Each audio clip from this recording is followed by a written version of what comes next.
Il y a des chamboulements économiques internationaux majeurs et l'Algérie n'est pas prête à affronter ce choc. Quel est ce choc? Ce choc est une nouvelle baisse des prix du baril du pétrole à moins de $50 ou à $50.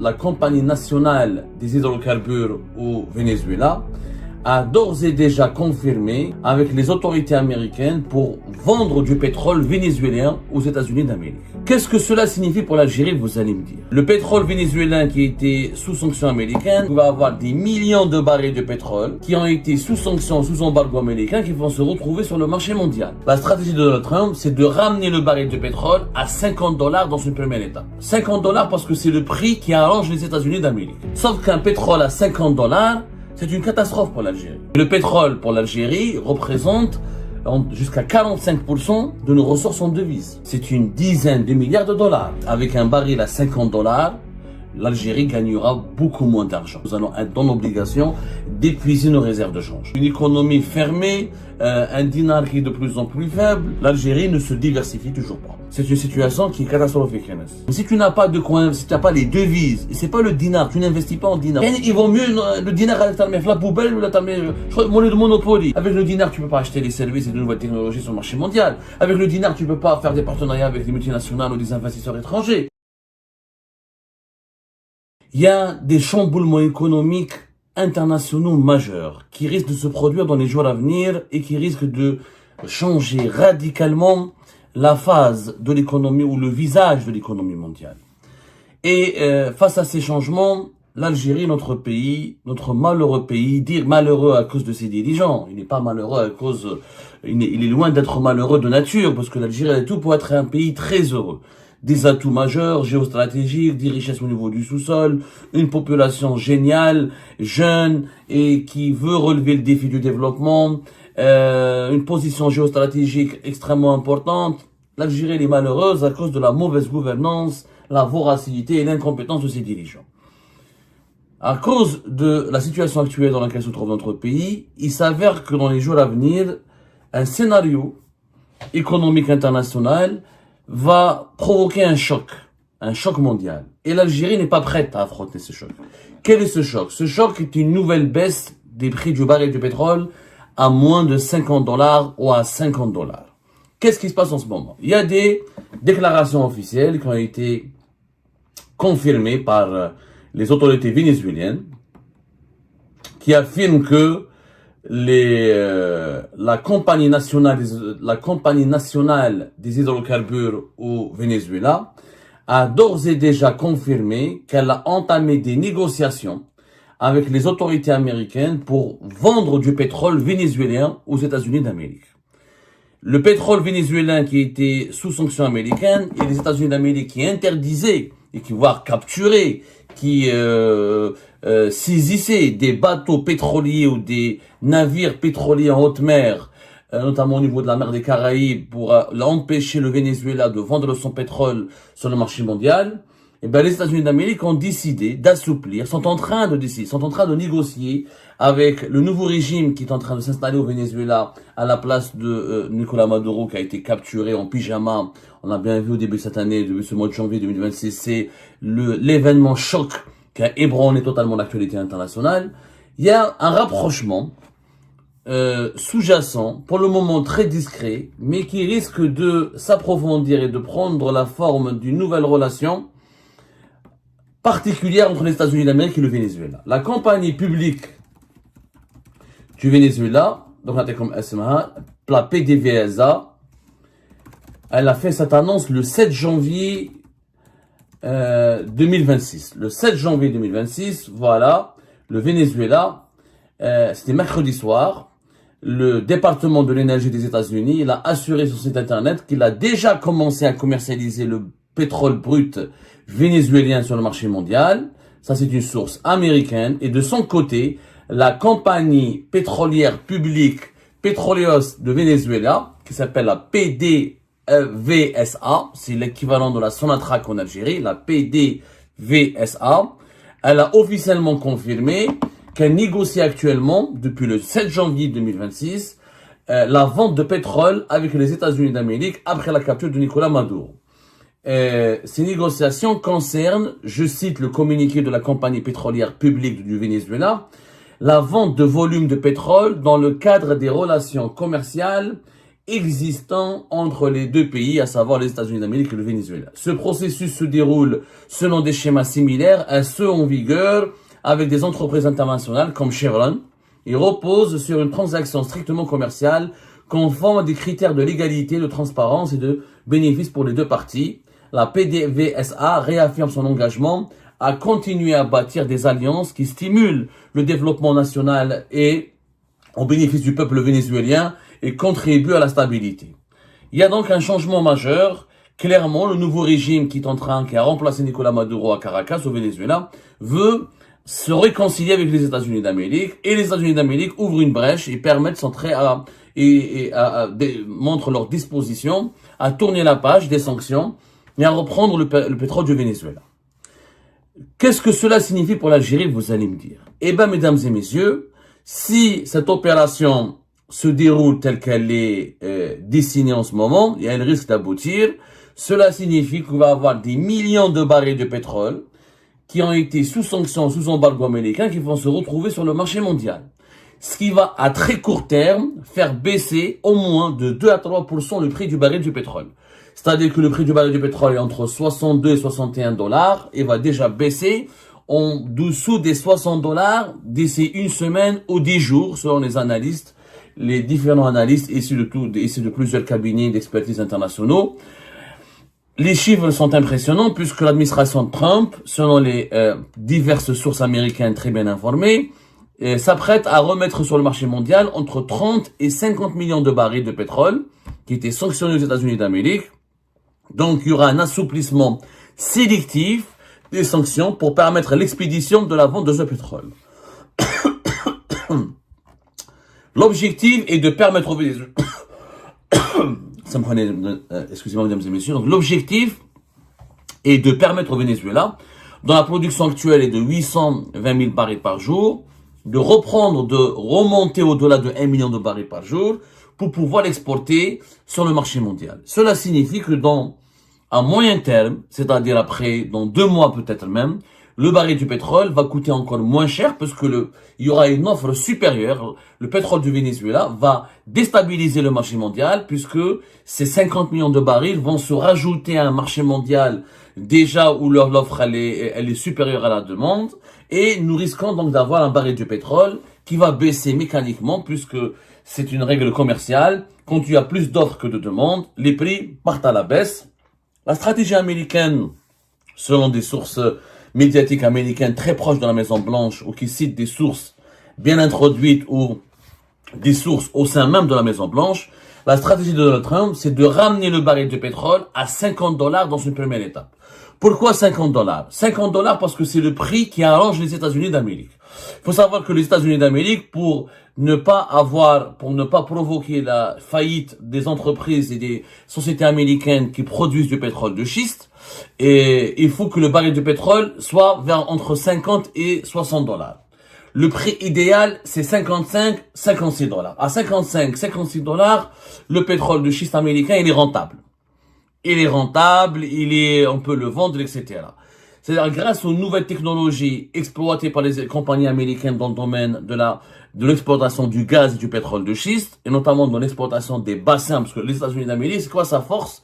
C'est qu'aux États-Unis, il y a des bassins où il y a du gaz et du pétrole de schiste à la fois. Les compagnies américaines exploitent et produisent à la fois du gaz de schiste et du pétrole de schiste.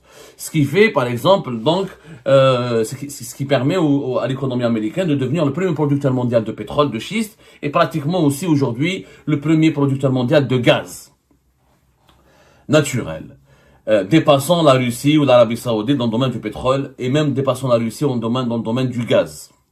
Les États-Unis d'Amérique, avec Donald Trump, ils ont une stratégie très intelligente. Donald Trump, il veut que les prix tombent à 50 dollars pour relancer la consommation locale, pour permettre aux consommateurs américains de consommer plus à l'aise. Parce que plus les prix du baril, plus le prix du pétrole est tiré vers le bas, plus la consommation des ménages américains va être boostée. Les Américains, c'est un pays qui utilise énormément, les Américains, c'est des consommateurs qui utilisent énormément les carburants. C'est un pays de voitures, de 4x4, etc. Et la baisse du coût du baril du pétrole va relancer la croissance industrielle des États-Unis d'Amérique. Les entreprises américaines auront des coûts de l'énergie plus faibles, donc ils pourront fabriquer des produits sur le sol américain au lieu de se délocaliser, d'aller en Chine, d'aller ailleurs. Et le consommateur américain va voir il va avoir plus de pouvoir d'achat grâce à un baril de pétrole plus bas, donc il va dépenser plus d'argent pour alimenter l'économie américaine. L'objectif est que les prix du baril de pétrole tombent à $50. Donc, ça permet un équilibre, il faut que ça permettra un équilibre avec le pétrole non conventionnel. Quand le pétrole, les producteurs américains seront pas mis en grande difficulté et le consommateur et l'économie américaine pourraient profiter d'une grande croissance au niveau de la consommation et de la production industrielle avec un prix du baril de pétrole qui sera bas. Sauf qu'un pétrole à $50, c'est une catastrophe pour l'Algérie.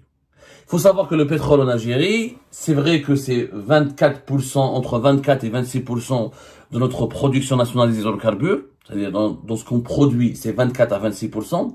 Le reste, c'est le gaz et un peu d'autres condensats, etc., d'autres variétés d'hydrocarbures. On est un pays essentiellement gazier. Mais le pétrole pour l'Algérie représente jusqu'à 45% de nos ressources en devises.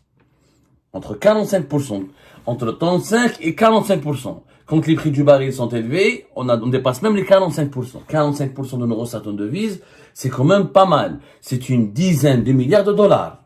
Je peux vous donner quelques chiffres pour vous ayez un petit peu une vision claire et nette et précise de ce que représente la manne du pétrole. Parce qu'on parle, les hydrocarbures en Algérie, c'est pas que du pétrole.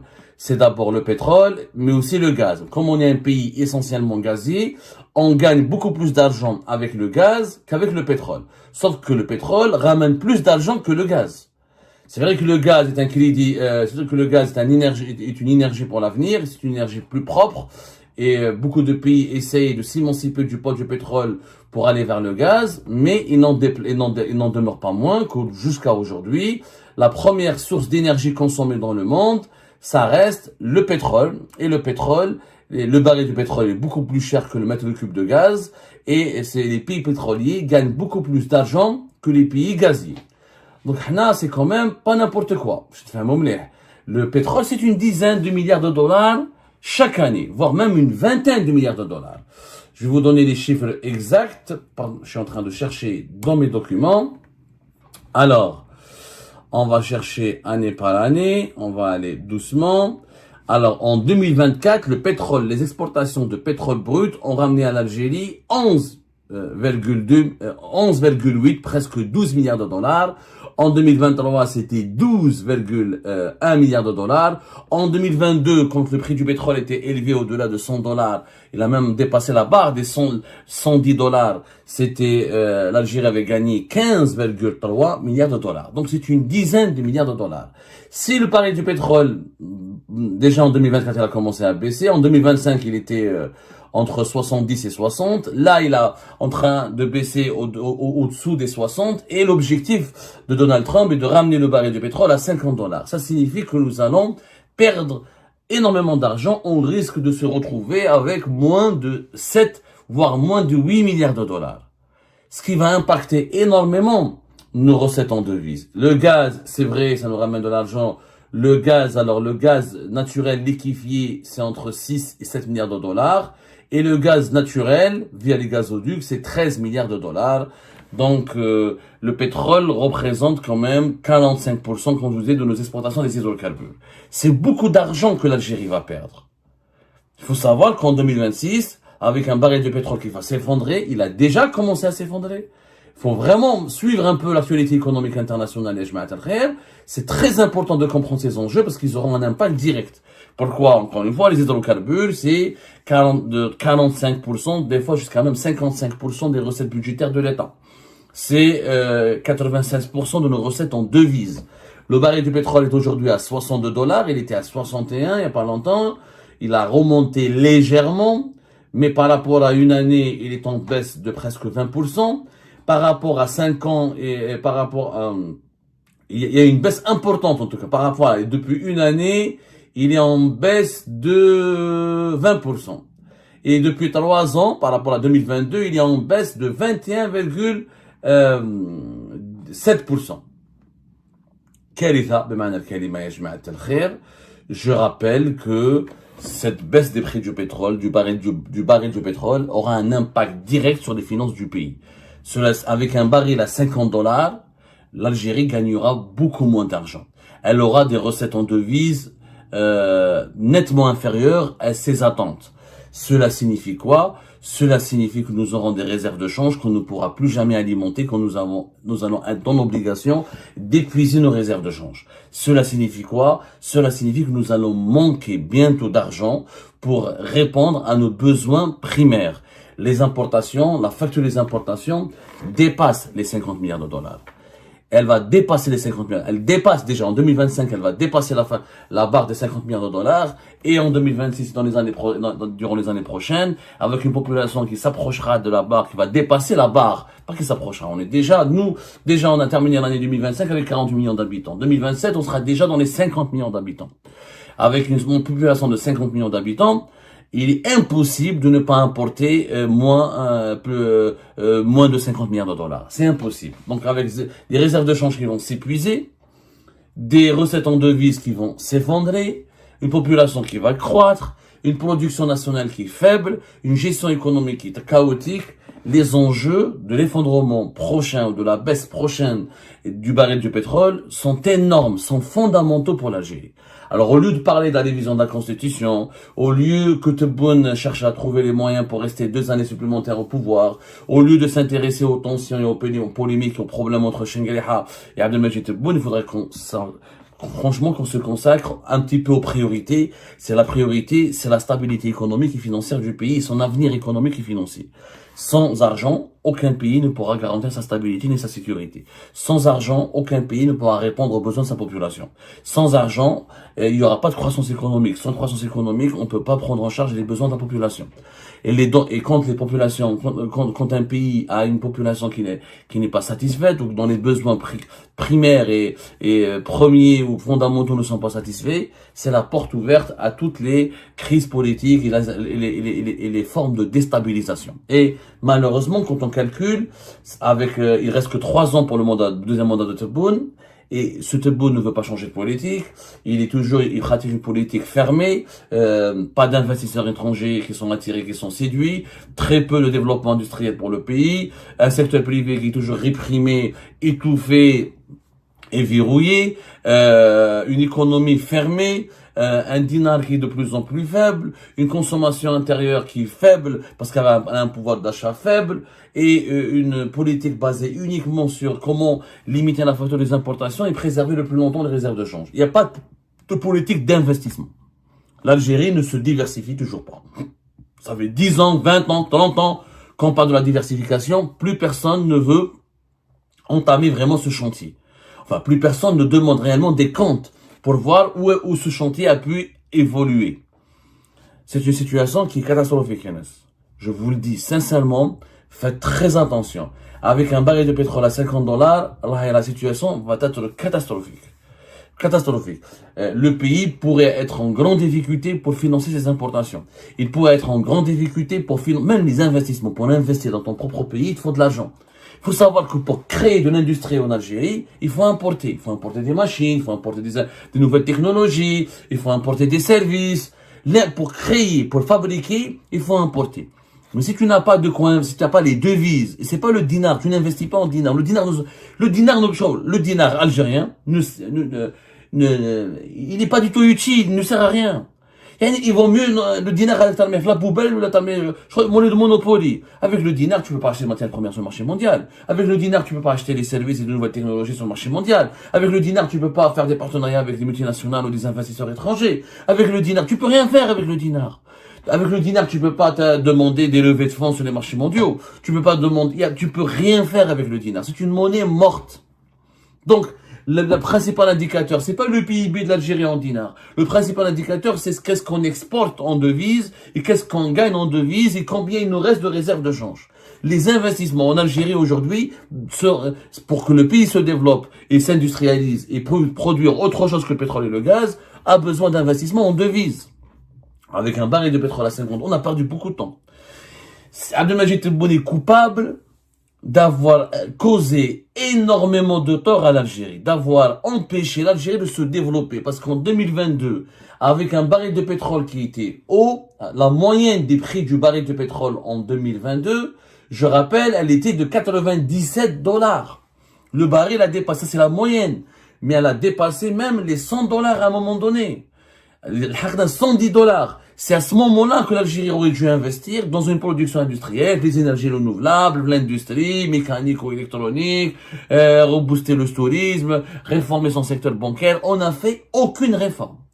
Depuis l'arrivée d'Abdelmadjid Tebboune au pouvoir, il n'y a eu que la répression, la persécution, l'emprisonnement, les conflits et les crises diplomatiques, la gestion brutale de la facture des importations, les pénuries, l'effondrement de la valeur du dinar, l'augmentation du chômage, l'appauvrissement des ménages algériens, la misère sociale. On n'a rien fait, on a perdu. Le premier mandat de Tebboune a été une perte sèche pour l'Algérie. Perte sèche, aucun investissement. On n'a lancé aucun projet. Rerj Bilez est une utopie, ça va coûter énormément d'argent en Algérie pour pratiquement rien. Parce que la baisse du prix du baril du pétrole va avoir un impact sur la baisse du prix du fer, des minerais de fer et de tous les autres paniers, tout le panier des autres matières premières. Au lieu d'aller investir dans les énergies renouvelables, dans les nouvelles technologies, dans l'industrie, dans l'industrie manufacturière, on s'est concentré sur des projets qui n'ont même pas encore vu le jour. Rerj Bilez, ça fait 5 ans, 4 ans on en parle, il n'est toujours pas opérationnel, ce soi-disant méga projet dont nous avons déjà expliqué qu'il va coûter, une dizaine de milliards de dollars à l'Algérie pour finalement une facture d'exportation qui sera à peine d'1,5 milliard de dollars. Il faudra attendre 10 ans pour récupérer peut-être, l'argent qu'on a mis sur Rerj Bilez. Et encore. C'est même pas sûr. Parce qu'avec ce que nous allons dépenser comme gaz, comme électricité, comme eau, etc. pour Rerj Bilez, il faudra peut-être plus de 20 ans pour rentabiliser ce projet. Mais d'ici 20 ans, le monde aura changé. Les besoins de l'Algérie ils vont se démultiplier. L'environnement politique et géopolitique mondial va complètement changer. Et nos réserves de change auraient déjà disparu depuis belle lurette. Franchement, à ce rythme-là, s'il n'y a pas je pense déjà, la facture sera salée. Le changement, prochainement, le changement sera très très violent pour l'Algérie. Très très. Sur le plan économique et financier, il va avoir beaucoup de casse. Parce qu'on a perdu beaucoup de temps avec ce système. Et là, avec un baril de pétrole à 50 $, je peux vous assurer que le choc sera violent pour l'Algérie. Et ben voilà, c'est la fin de cette vidéo. Je vous remercie toutes et tous, comme d'habitude, pour avoir suivi la vidéo jusqu'à la fin. N'oubliez pas de nous laisser vos commentaires et vos réactions sur le sujet de cette vidéo et de partager le contenu si ça vous intéresse. Et je tiens toujours à remercier nos abonnés et les personnes qui réagissent de façon régulière sur nos vidéos et qui nous suivent et qui nous laissent des commentaires. Donc merci beaucoup pour votre dynamisme et pour votre sens de partage et de discussion. Donc voilà, sans vous, ce contenu n'a pas vraiment de valeur sans cette communauté qui ne cesse de s'accroître. Donc merci beaucoup et à la prochaine dans une nouvelle vidéo. Au revoir.